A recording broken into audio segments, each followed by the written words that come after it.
for the city of Columbia. Can I get a roll call? Nemitz, Here. Wrestler. Yes. Hook. Here. Holdcamp, Here. Martins, Here. Riddle, Garmer, Here. Corey. Here. Everyone to stand for the pledge of allegiance. Pledge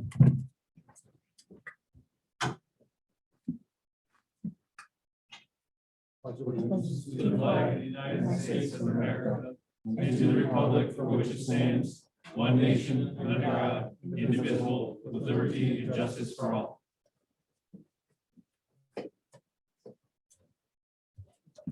At this time, we'll have a proclamation for Mr. Mike Kish. Some of you probably know him as Tim Meyer's father-in-law. But we'll have Mr. Kish come forward.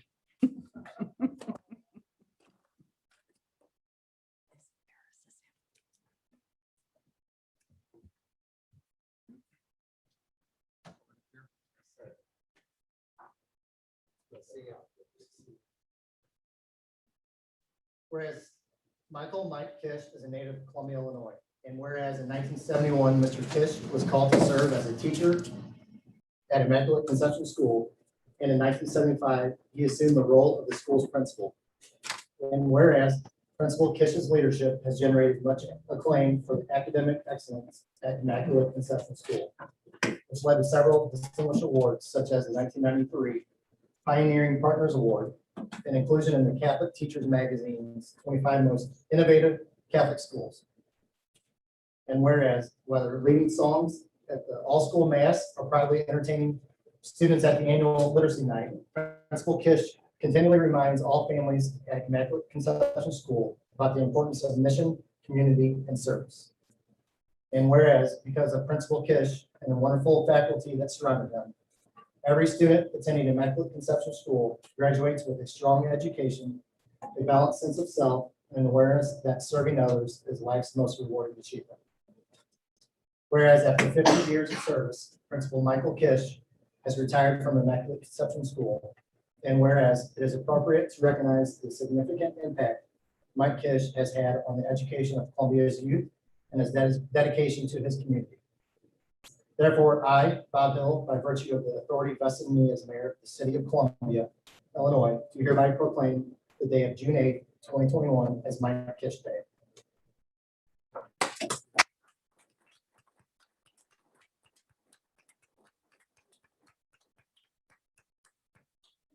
The first half hour of my talk this evening is how wonderful Columbia is. I really believe that from little on, how blessed we are as a community that cares about each other and takes care of itself. So my civic involvement began as a little kid following my dad around. My dad loved Mayor Meadow. When Mayor Meadow wanted the best piece of property in town for the water tower next to the cemetery, Dad sold it to him. And I said, how could you do that? I was a little Fritz, but I said, how could you do that? He said, Mayor Meadow said we needed it. And when they asked for a piece of ground behind his cleaning shop, right in front of Ace Hardware, he donated the ground to the city again. I said, how can you do this? He said, the city needed it. So my dad was part of that greatest generation from World War II that came back very civic minded. They changed America for the better. We're all part of that legacy. We want to keep that going. I'm very proud of my family for allowing me to do what I do. Because without that kind of support, it just plain doesn't happen. I want to thank you for all that you do for the city of Columbia. You're constantly looking for our best interests. At least I'm hoping that's what it is. I know there's politics involved. Politics is dirty business. It's like sausage. You don't want to know how it's made. But anyhow, the fact that you guys do what you do, the time that you give, is very, very important to the citizens of this town in keeping us going and making us a place like no other in America. So I'm very happy to live in this playful city, thanks to our parks and park and all the other creative ideas and juices that keep flowing. And it's just a great place to raise kids. My only regret, I guess, being here right now is that I haven't been able to do more for the city. I've done a couple of little things, pitched in with the pageant, and Lots of stuff. I had crossings one time. I got to jump in and help there, but I wish I had more time. I jumped in both feet in the school business. And kids today are more sophisticated than they've been in the past. So first day of school this year, I walked into kindergarten, and one of the kids said, Mr. Kish, how do you spell God? And I said, God, wow, first day in school, God, was capital G-O-D. And I was kind of puffing my chest and thought it was great. And she said, Mr. Kiss, how do you spell Zilla?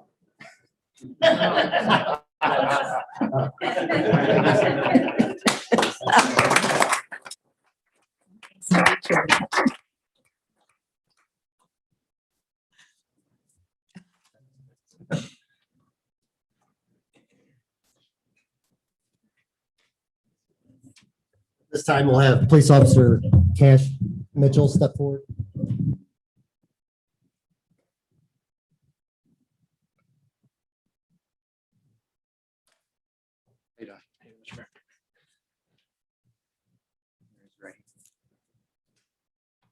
Recite after me. I, Cash Mitchell, I, Cash Mitchell, do solemnly swear do solemnly swear that I will support the Constitution of the United States that I will support the Constitution of the United States and the Constitution of the State of Illinois, and the Constitution of the State of Illinois, and I will faithfully discharge the duties and I will faithfully discharge the duties of the Office of Police Officer of the Office of Police Officer of the City of Columbia, Illinois, of the City of Columbia, Illinois, according to the best of my ability. according to the best of my ability.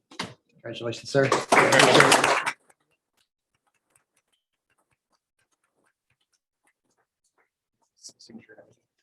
Thank you, sir. Yes, come around, everybody. We want to congratulate you. Come around. This is tradition. Congratulations. Good luck to you.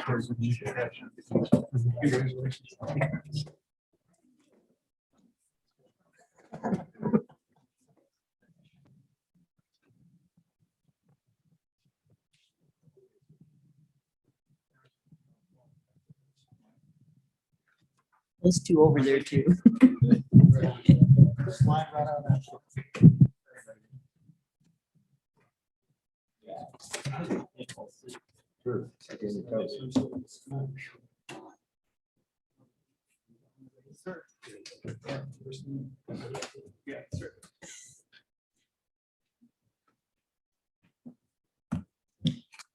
Good evening.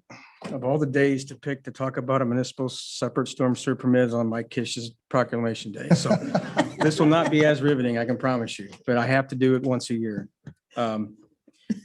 This is probably new for some of you. For some of you, we've done this in the past. We're supposed to do this once a year is have an open discussion here about our municipal separate storm sewer systems permit, which is commonly known as our MS4 permit.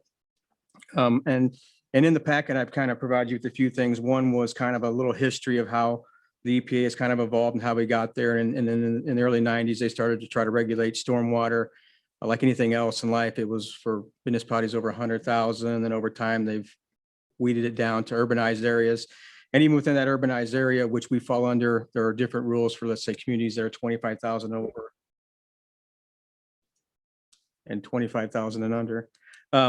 But as I'd shown, there's a half a dozen control measures that we're supposed to include. And then also in the report, which is also on our website, is our annual report that we have to fill out. And as if you read it, you can kind of see back in 2003, St. Clair County created a co-permittee joint force to try to save money and so on for the communities. And we were able to lump ourselves into that since we do have a little bit of the community within St. Clair County.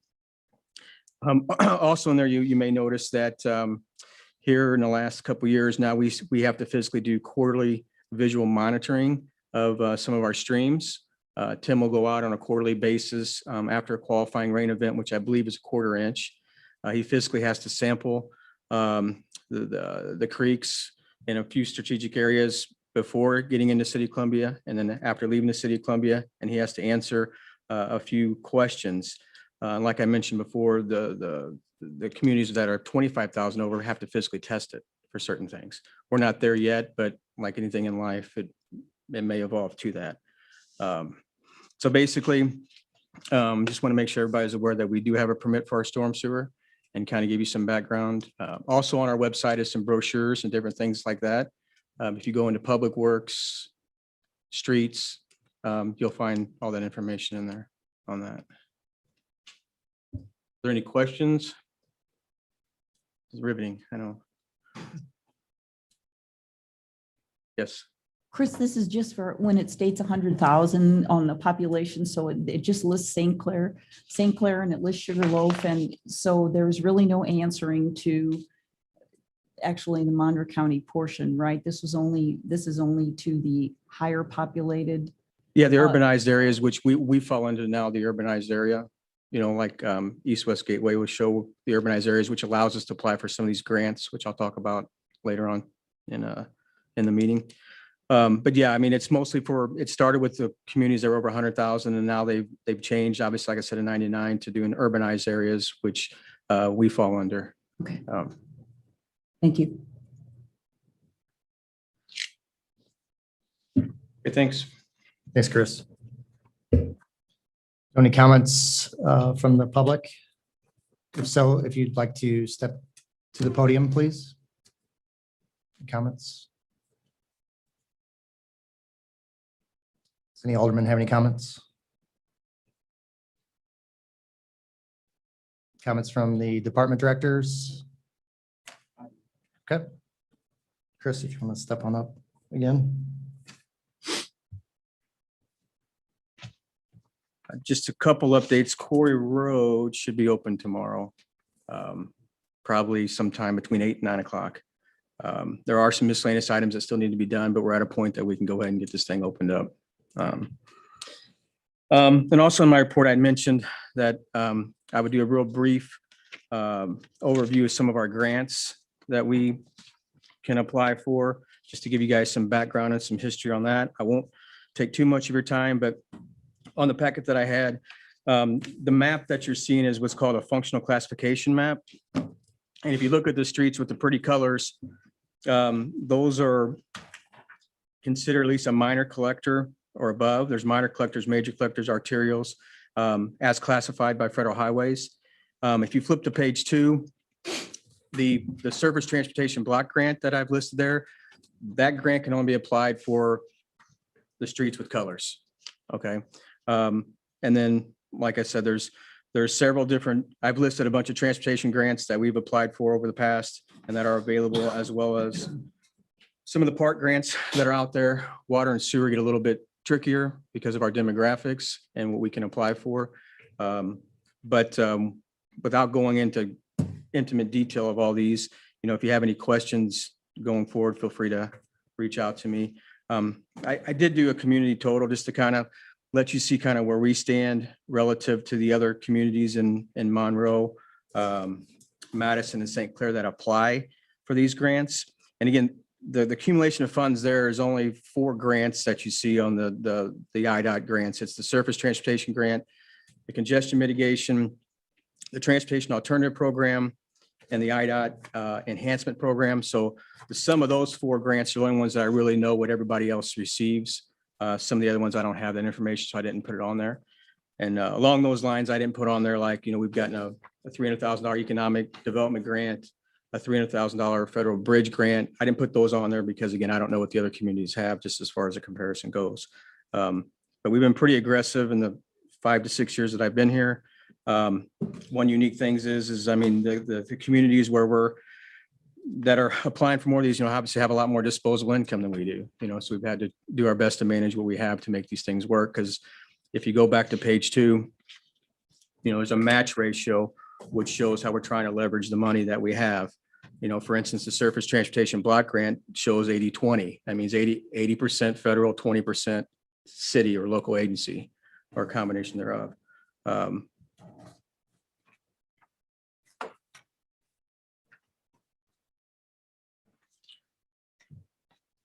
So I don't know if anybody had a chance or has any questions, or like I said, I can always, if there's more, once you dive into it, if there's more specific questions on an actual program, I can go into more detail with you or at a future meeting, but I just want to kind of give you a rough idea, kind of some of the programs are out there. And as you see, as you go through it, there's a lot more opportunities for bike trails than there is roads and bridges, but that's just the way it is. No, by the looks of it, Chris, we're only second to Alton, so They just passed us. yeah, but I appreciate that, and if you could stay being that aggressive for grants, that would be great. So, yeah, Yeah, we've been, I mean, appreciate it. you know, the council's given me the authority to be aggressive. Some of it's luck, I mean, because they're competitive grants, so it depends on who's applying at that particular time and how much money is available. But we've been pretty fortunate. Like I said, I believe we've received at least 4 surface transportation grants, 2 congestion mitigation grants, 2 TAP grants, and 2 ITEP grants, I think, since I've been here. So.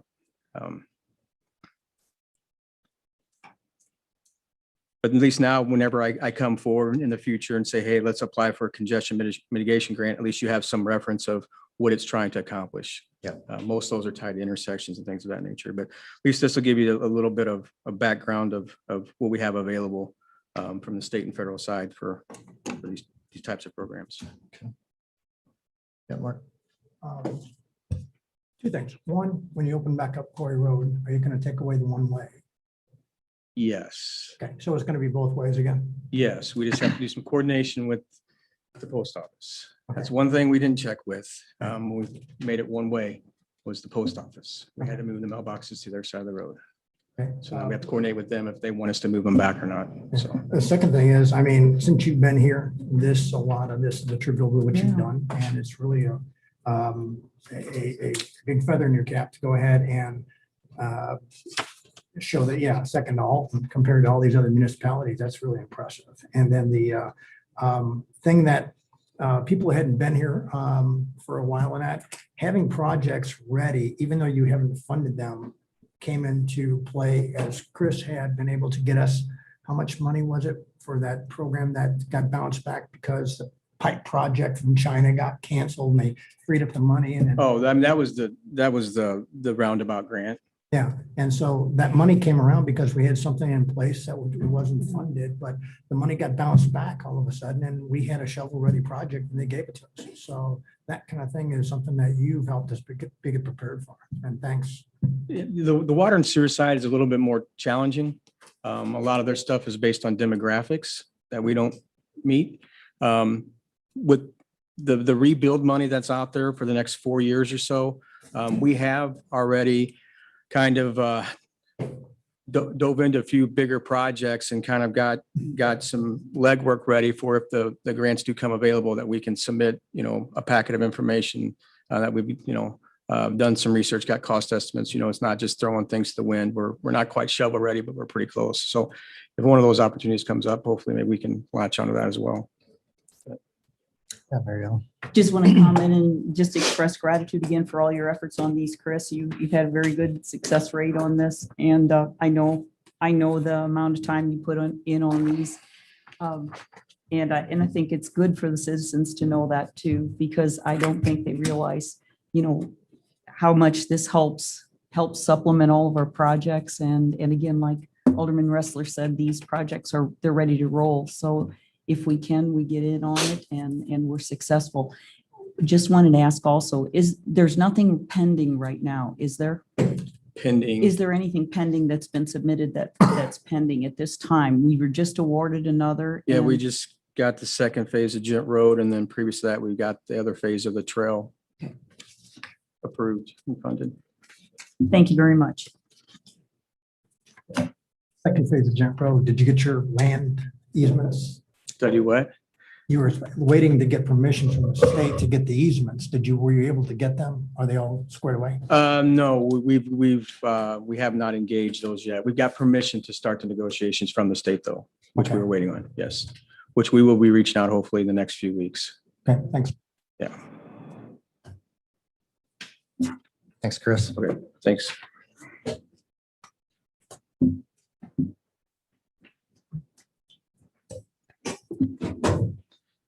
Any other department directors? Yeah, Mr. Brim. The council may notice at the bottom of the agenda, there's been an annotation for the last several meetings, almost going on a year now, pertaining to the terms of Resolution 2020-10, which enabled basically the Zoom format that we've been utilizing.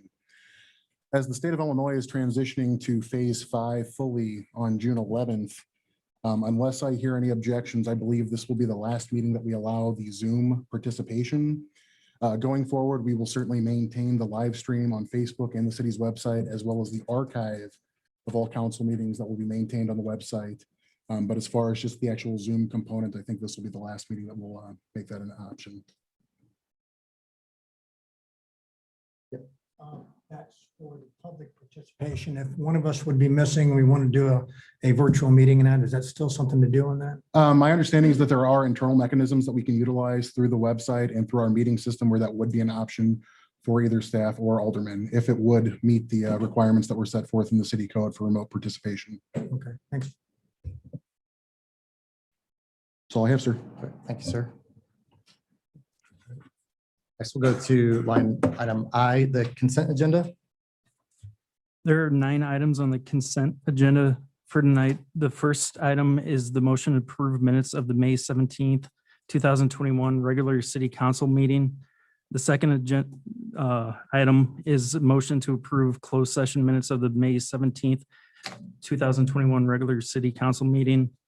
The third item is motion to approve payment of vouchers for the period of May 15th through 2021 through June 4th, 2021, totaling $528,190.75. The fourth item is a motion to approve statement of funds for April 30th, 2021. The fifth item is ordinance number 3572 to fill the offices of appointed city officers for the fiscal year of the city commencing May 1st, 2021 and ending April 30th, 2022. The sixth item is ordinance number 3573 to provide for the appointment of members of certain boards, commissions, and committees of the city of Columbia, Illinois for the fiscal year of the city commencing May 1st, 2021 and ending April 30th, 2022. The seventh item is a motion to approve special event permits for Two Tales, June 11th, 2021 and July 9th, 2021. The eighth item is a motion to approve special event permit for Wild Time Exotics, June 19th, 2021. And the ninth and final item is a motion to approve special event permits for Crown 4th of July Bike Parade.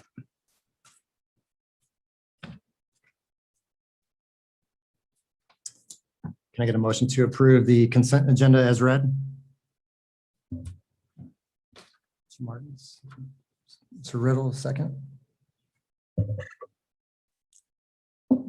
Nemitz, Yes. Wrestler. Yes. Hook. Holtcamp, Yes.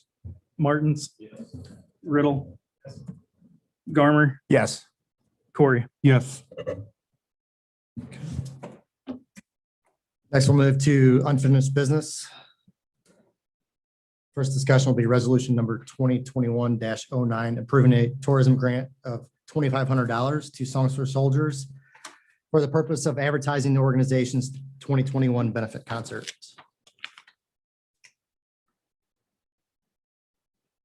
We get any discussion on this at all? Can we get a motion? Mary Ellen, second. Paul. Nemitz, Yes. Wrestler. Yes. Hook, Yes. Holtcamp, Yes. Martins. Riddle. Garmer, Yes. Corey. Yes. Next item on unfinished businesses pertaining to ordinance number 3574, approving a plat of survey and land transfer by way of real estate exchange between parcel number 04-22-102-024-000 and parcel number 04-22-102-029-000 located in the city of Columbia, Monroe County, Illinois. And a motion to approve this item. Mr. Martins. Mr. Camp, second. Nemitz, Yes. Wrestler. Yes. Hook, Yes. Holtcamp, Yes. Martins. Yes. Riddle, Yes. Garmer, Yes. Corey. Yes. Item number 3 on unfinished business is ordinance number 3575, approving the re-subdivision plat of part of lots 4A to 11A of Christian Kempfer's addition to the city of Columbia. Can I get a motion to approve that item? Mr. Camp. I'll second. Mr. Garmer? Yes. Nemitz, Yes. Wrestler. Yes. Hook. Yes. Fullcamp. Yes. Martins. Yes. Riddle. Yes. Garmer. Yes. Corey. Yes. Next item is number 4. Motion to accept the city engineer's recommendation to approve improvement plans for the re-subdivision part of lots 4A-11 of Christian Kempfer's addition to the city of Columbia. Okay, a motion. I'll make that motion, Mr. Mayor. Mr. Garmer, second by Mr. Martins. Nemitz, Yes. Wrestler. Yes. Hook. Yes. Fullcamp. Yes. Martins. Yes. Riddle. Yes. Garmer. Yes. Corey. Yes. Next item is number 5. It's ordinance number 3576, amending chapter 202060 of the Columbia Municipal Code pertaining to the composition of city council meetings. City council committees, excuse me. This is what we kind of discussed with the eliminating the committees. Can I get a motion to approve that? Motion. Mr. Hook, second by Mr. Holcamp. Nemitz, Yes. Wrestler. Yes. Hook. Yes. Fullcamp. Yes. Martins. Yes. Riddle. Yes. Garmer. Yes. Corey. Yes. This item is number 6. This is a resolution number 2021-10. This is approving the lease of farmland between the city of Columbia and Edward Schaefer and Norman Schaefer. This is the Creekside Park site. I get a motion to approve this item. Mr. Martins, a second from Mary Ellen. Nemitz, Yes. Wrestler. Hook. Yes. Fullcamp. Yes. Martins. Yes. Riddle. Yes. Garmer. Yes. Corey. Yes. Item up is going to be new business.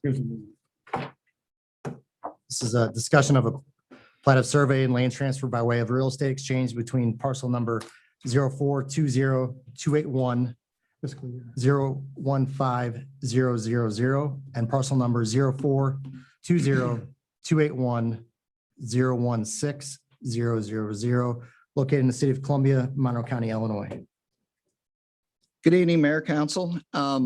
This is a pretty straightforward request. The applicants are trying to put some fencing up and the property lines, because of the way some trees are planted and whatnot, were getting in the way. So the request is just simply to exchange the property, about a 665 square foot piece of property with one another in order to make the fencing, to put the fencing up that they want to and avoid the obstacles. So we have reviewed the land transfer against the applicable zoning code, subdivision regulations, et cetera. Both lots, the resulting lots, I should say, will still be compliant with all applicable codes. This meeting per norm is for discussion. If you have any questions or comments you'd like to add, and we will bring it to you for approval at the next meeting. Any discussion or questions on this? No? Okay. Next item is discussion of the plat of survey and land transfer by the way of real estate exchange between parcel number 04-15-102-004-000 and parcel number 04-15-102-001-000, located in the city of Columbia, Monroe County, Illinois. Thank you. This is one part of a new chapter in the ongoing saga of Ogle Estates, as we now know it. This is just the kind of a remaining portion that's left over that was never, that hadn't been subdivided, that had been originally split out. As you recall, back in, did I put the date in here? I believe it was back in December, actually, that he had approved some other land transfers. And this is just to they're squaring it up and they're putting, and the Schlemmers have expressed interest in purchasing it. There are a couple of things to note that I thought you might have some questions about, so I just put it out here. One thing is that this does create a little bit of an odd situation in terms of zoning, whereas the R5 one-family dwelling zoning was approved on the portion that would be being received by the Schlemmers, whereas the rest, their current property is A1, zone for agricultural. There's no prohibition against it. It's just a weird scenario where we're going to have a lot split between two zoning districts. The way that works is each section that's a different zoning, that zoning applies based on the district designation of that piece of that property. So there's a couple little things that came up on the back end, and that was that there's a utility easement that's going to be needed that was going to be taken care of otherwise by the current property owner, that will still need to go in place because it's the water lines being extended from what the new subdivision will be and connecting into the Valley Drive water line to loop that system around. So they just need to get an easement in place before this can be approved. So they're going to take care of that in the interim 2 weeks while we're until you would see it for approval. And then there's another thing too. I did mention those previous land transfers. You probably won't recall the lot configuration, but what's shown on the actual survey plat does not match with that. And the reason is because the owner JLP Homes had not yet filed those lands transfers. So it's not reflecting as far as the public record goes. So he can't, as a registered surveyor, he can't put that on the drawing yet. So I just wanted to make you aware of that, since you did know there were other land transfers that involved this piece of property. So I think that's everything. Once the utility easement gets taken care of, we'll bring that back to you. They do think it can be done within the next 2 weeks before your next meeting. So that's what we're anticipating. Be happy to answer any questions. Anyone have any questions, comments on that? Thank you, sir. Okay, thank you.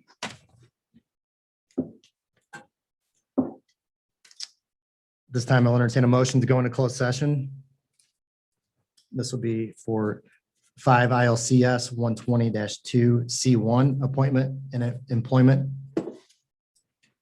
2 is 5 ILCS 120-2 C2 collective bargaining. Third item is 5 ILCS 120-2 C5 purchase of lease or real property for the use of public body. 4 is 5 ILCS 122 C11 pending or probable litigation. Can I get a motion to? go I'll into make closed- that motion, Mr. Mayor.